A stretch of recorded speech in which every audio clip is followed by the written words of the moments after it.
Great.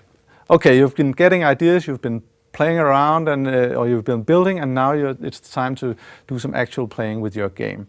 So now the goal is that it feels more like an actual game. And when I say you have to get rigorous now, is that now the rules has to be a little bit more explicit, and you have to really follow them, and you have to be enforcing that everybody else are following the rules that you have come up with until now. Of course, you're still changing them as you go along, but now it's time to play a little bit more along the rules that you've come up with for your game. And as you do that, there are certain considerations that you should take into account, and I've tried to list them up here. Some of the things that I think you should play around with are as follows. The first is which sides or parts are there in the game? Because there are a lot of possibilities here. Are people playing as two teams against each other? Are they perhaps playing as one team against the game? That's called cooperative play. Or is it a multiplayer game where everybody is playing around against each other? These are things that you should experiment with now, and see if that could make the game even more engaging and fun to play. You should also be quite specific around now about what consists of what is a turn or a round. How do you take turns exactly? And or is it perhaps possible to have simultaneous play? Everybody is active at the same time, which also can be a bit chaotic, but also great fun when it's possible and when it fits the game. You should also be quite specific now about how do you score points or take tricks, or how do you advance during the game towards what is the victory condition or the winning condition. That should be quite specific now, and you should you could try different ways of measuring this.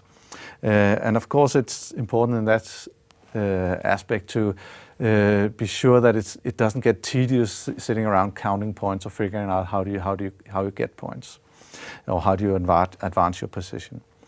Another aspect that's very important is the amount of interactivity in your game. Can you influence other players? So even if it's cooperative play or there are only two teams competing against each other, a game is generally considered good if there's a lot of interactivity where the different sides can influence each other. And perhaps they shouldn't influence each other too much, because that can create a very disturbing experience. You also like to have a little bit of time to figure out what to do next and not be pulled at or affected by others all the time. But still, a game with no interactivity is just like people sitting around doing each their own crossword puzzle, and it's not really a fun game. So try to dose your interactivity as well as possible. And you should also consider how much luck there is in the game. Of course, a game like chess has very, very little luck, and is a game that relies purely upon your skill at the game.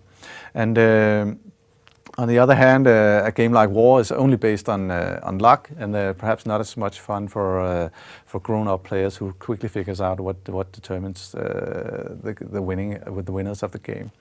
But some people don't think it's good for too much luck in a game, but there's a lot of things that speaks for having luck in a game, and a game like and it can still have a lot of reward for skill. A game like poker, for example, has a lot of luck, but it also rewards skill very much. So that's a game where both luck and skill is a major part of the game, and I would recommend that you have a little bit of both or a lot of both in your game if possible.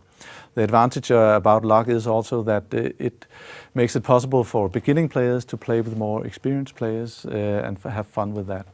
But still, again, consider how much luck is in our game. How can we put in a little more luck, or perhaps remove some of the randomness and luck from the game?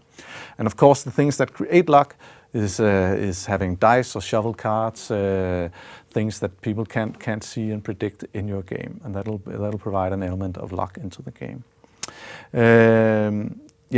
But if you're at this stage, don't have a theme yet, you should also try to build in a theme to give meaning to the game mechanics that you have in your game.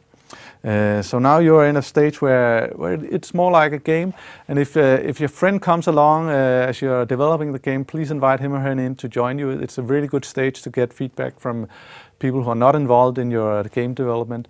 So drag along anybody in your neighborhood and get them playing just for 5 minutes. They can give you really valuable feedback about the direction your game is taking, or what is fun here, what is meaningless or only fun to yourself and not really to other players. And it's also a good stage to get some feedback on whether this game is getting too complicated or is still easy to grasp for people who haven't been involved in your game design process. But generally there will be a lot of decisions at this stage, and you should of course make your decisions and select for fun and engagement, and at that time you of course run into the dilemma that what is fun to is very different to different audiences.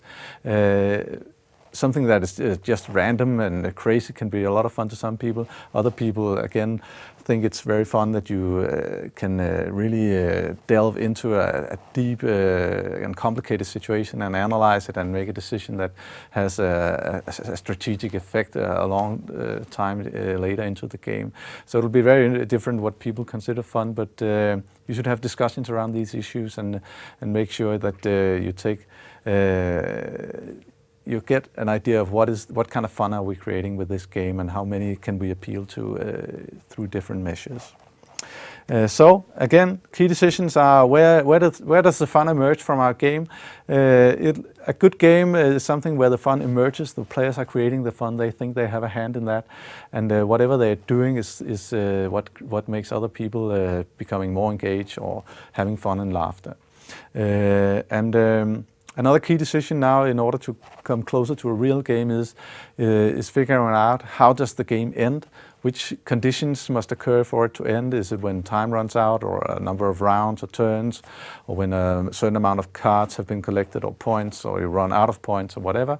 And you should kind of get an idea about that and try to think about what consequences will that have. You don't need to get completely in detail, but think about it because it'll have major consequences. And of course, as you're talking about how the game is ending, you should be talking about, at the same time, how do you win. Try to get some clear winning conditions written up, and think about how will that influence the behavior of the players.